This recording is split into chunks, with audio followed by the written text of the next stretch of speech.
What if I told you that one of Johnny Depp's biggest regrets has nothing to do with court cases, celebrity drama, or even his wildest movie roles, but everything to do with love? A quiet kind of love. The kind you don't know is special until it's gone. Yep, we're talking about Vanessa Paradis. Their love story didn't happen in the pages of gossip magazines or through flashy Hollywood announcements. It happened instead in the quiet spaces of fame. Quiet breakfast in Paris, shared looks at movie events, whispered encouragement backstage at concerts, and bedtime stories read to their children. A love that was quietly powerful, almost sacred in how private it was. And now, as time has passed, Depp's thoughts have begun to show through the cracks, showing a deep hurt, a lasting regret about a woman who once kept him steady in a world that never stopped spinning. To really understand how deep this regret is, we need to go back in time and explore the man Johnny Depp was before Vanessa Paradis came into his life. Born on June 9th, 1963 in Owensboro, Kentucky, Depp's early years were marked by moving around a lot. His family moved often because of his father's job as a civil engineer. And by the time Depp was a teenager, his parents had gotten divorced. This mess left a big impact, creating a sense of being lost that would later affect his relationships and career choices. Depp dropped out of high school to chase music, forming a band called The Kids, which opened for acts like Iggy Pop. But fate had other plans. In 1983, at the age of 20, he married makeup artist Lorian Allison, a marriage that lasted only 2 years, but introduced him to Nicolas Cage, who told him to try acting. Depp's acting career took off in the late 1980s with his role as Officer Tom Hansen on the TV series 21 Jump Street. The show made him a teen idol, but Depp hated being seen as just a heartthrob. Wanting more artistic roles, he broke free with Tim Burton's Edward Scissorhands in 1990, a film that showed his dark intensity and vulnerability. This role not only made him a Hollywood leading man, but also introduced him to Winona Ryder, with whom he had a famous engagement.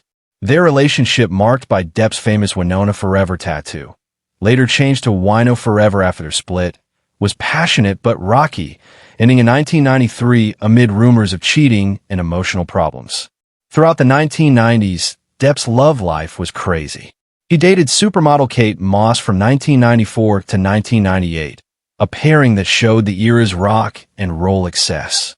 Their relationship was fueled by parties, travel, and loving each other's rebellious spirits. But it too fell apart under the weight of Depp's self-destructive habits, including drinking and drug use. Depp has spoken honestly about this time, admitting in interviews that he felt like a lost cause, drifting in a sea of fame temptations. In a 2010 Reuters interview, he thought back on his pre-Paradis days. "I was pretty much a lost cause at that time. It was a time of artistic chaos where Depp's roles in films like Donnie Brasco 1997 and Fear and Loathing in Las Vegas 1998 mirrored his inner mess. Characters dealing with identity, addiction, and loneliness. Enter Vanessa Paradis, a French singer and actress whose appeal wasn't based in glamour, but in being real. Born on December 22, 1972 in Saint-Mortifaces, France, Paradis rose to fame at just 14 with her hit single Joe Lou Taxi in 1987. The song topped charts across Europe, making her a child star overnight. But Paradis handled her early success with grace, moving into acting with roles in films like Noce Blanche 1989, for which she won a César Award for Most Promising Actress. By the late 1990s, she had made herself known as a multi-talented artist, singer, model, and actress known for her dreamy beauty, husky voice, and independent spirit. Unlike the Hollywood starlets Depp had dated, Paradis was grounded in her French roots, caring more about privacy and family over red carpet appearances. Their paths crossed in 1998 at the Hotel Casse in Paris, where Depp was filming Roman Polanski's The Ninth Gate. Depp has told the story vividly in multiple interviews, describing it as an instant connection. "I saw her across a room and thought, what's happening to me?" He told the Daily Mail in 2011. More poetically, he explained in a 2004 Oprah Winfrey Show appearance. "She was wearing a dress with an exposed back, and I saw that back and that neck, and then she turned around and I saw those eyes, and boom, my life as a single man was done." Paradis, with her back turned, wearing a red dress that caught the warm breeze, became the lightning bolt that struck Depp's heart. It wasn't just attraction. It was an awakening for a man known for artistic chaos and romantic trouble. Previous relationships hurt by breakups, tabloid scandals, and his own admissions of being emotionally unavailable. Meeting Vanessa was like finding a melody that finally went well with his own messy life. Paradis didn't try to fix Depp. She accepted him, understood him, and loved with a quiet strength that broke down his walls. In a rare interview with French Elle, Paradis described her early days. "He's the love of my life. You can tell when your lover is also your best friend." They quickly build a life together, not defined by marriage vows, but by a deep commitment. Depp often spoke about how they never needed a piece of paper to prove their love.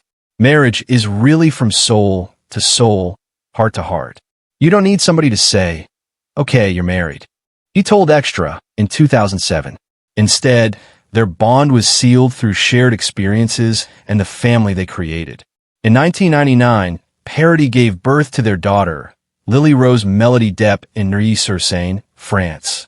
3 years later, in 2002, their son Jean-Jacques Christopher Depp III arrived. Depp has said that fatherhood changed him. "Vanessa and my kids gave me life," he said on Oprah in 2004. Their home life was a safe place far from Hollywood's bright lights.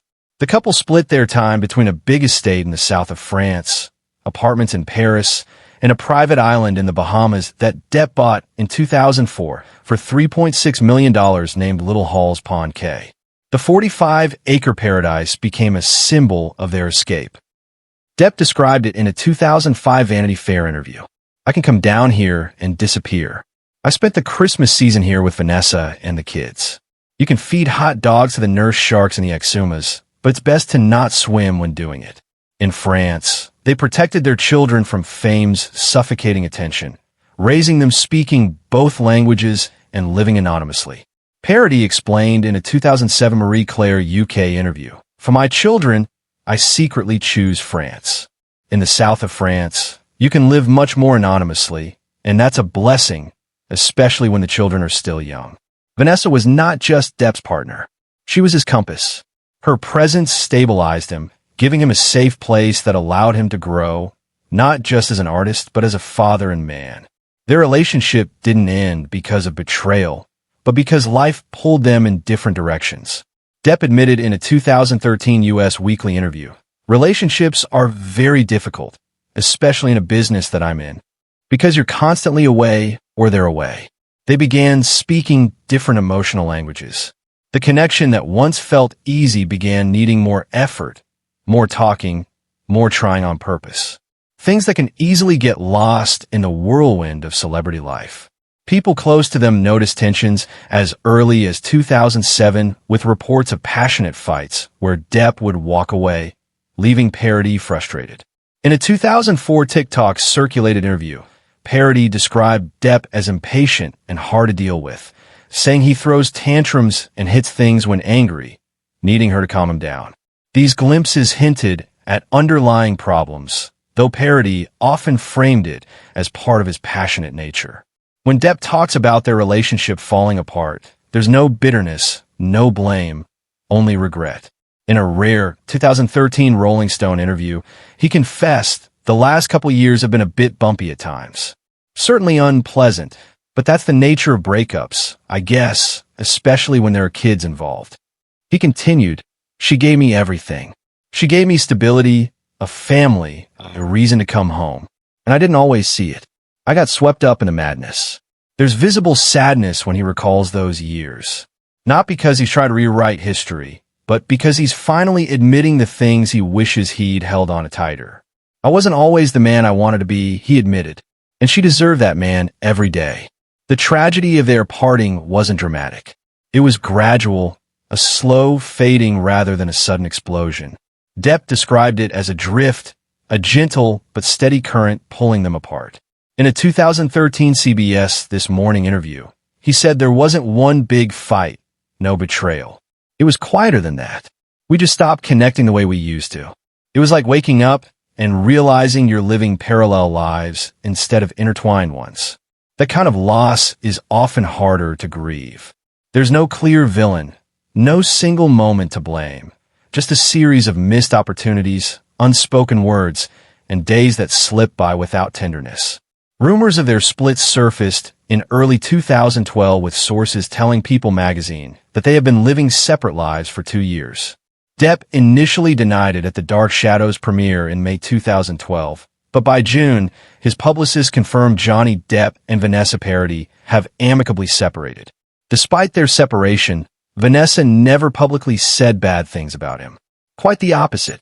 When Depp was later caught up in lawsuits and legal battles with Amber Heard that got the world's attention, Paradis submitted a statement on his behalf in 2020 for his UK libel trial against The Sun. In it, she called him a kind, attentive, generous, and nonviolent person and father. These weren't empty words. They were the testimony of someone who had known him in his most private and unguarded moments. Through all these years, I've known Johnny to be a kind, attentive, generous, and nonviolent person and father, she wrote. On movie sets, the actors, directors, and entire crews adore him because he is humble and respectful to everyone. She defended him not because she had to, but because she knew his heart. Her loyalty stood in stark contrast to the hate swirling around his name in the media. And that perhaps speaks volumes about the bond they shared, even in separation. What strikes you when hearing Johnny talk about Vanessa isn't just nostalgia. It's remorse. Deep, unshakable remorse. He knows that he lost something real, something grounding. She was my anchor, he said in a 2013 interview. And I let go of the rope. That admission doesn't come easy for someone who spent most of his life being larger than life in a world where egos are often inflated and apologies are rare. Depp's vulnerability is disarming. There's an almost universal relatability to his regret. Haven't we all at some point taken someone for granted? Haven't we all assumed that love will be patient with our absences, forgiving of our emotional laziness, and strong through our chaos? But love isn't just something you feel. It's something you do. And when you stop doing it, it stops being. Johnny learned that the hard way. He admitted, "I thought it would always be there, that no matter how far I drifted, she'd still be there waiting." But that's not fair to anyone. To dig deeper into this remorse, consider the psychological reasons behind such regrets. Relationship experts often discuss the concept of emotional drift, where couples, especially those in high-stress environments like celebrity life, gradually disconnect without a big dramatic event. Dr. John Gottman, a famous psychologist, identifies turning away from bids for connection. Small moments like a shared glance or a bedtime story as predictors of relationship failure. Depp's career, with its relentless travel and public pressures, likely made these turnaways worse.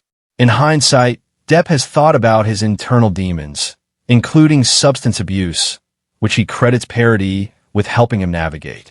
In a 2023 Phantom Wire article, he expressed gratitude. "I was pretty much a lost cause at that time. Vanessa pulled me back from the brink." Vanessa, for her part, has moved on with grace. After their split, she continued her music and acting career in France, releasing albums like Love Songs in 2013, which some guests drew from their breakup, though she denied it. "I would never do an album as a journal." She's kept the same dignified silence about her personal life, never using their relationship for publicity or cashing in on the fame. In a 2014 Independent interview, she juggled transatlantic parenting with Depp, emphasizing their children's well-being. That dignity only seems to make Johnny's regret more painful. "She never asked for the spotlight," he said. "She just wanted a good life, and I complicated that." When asked in an interview what he would say to Vanessa now, after all the years, after all the trials and triumphs, Johnny's voice reportedly grew quiet. He paused, and then with a soft tremble, he said, "Thank you for loving the version of me I didn't even like." That kind of gratitude, raw and thoughtful, comes from someone who has finally come to terms with what they lost. Not because it was taken, but because they didn't hold it close enough. While this exact quote hasn't been directly sourced in every interview, it captures the feeling Depp has expressed repeatedly, such as in a 2013 U.S. Weekly The story of Johnny Depp and Vanessa Paradis doesn't follow the path of a typical Hollywood love affair filled with tabloid chaos or explosive betrayals. Instead, it's a far more tender and relatable story, one rooted in quiet devotion, subtle erosion, and the ache of realizing too late that something precious has slipped away. It speaks not only to celebrity lives, but to something universally human. Theirs was not a love lost in flames, but in distance,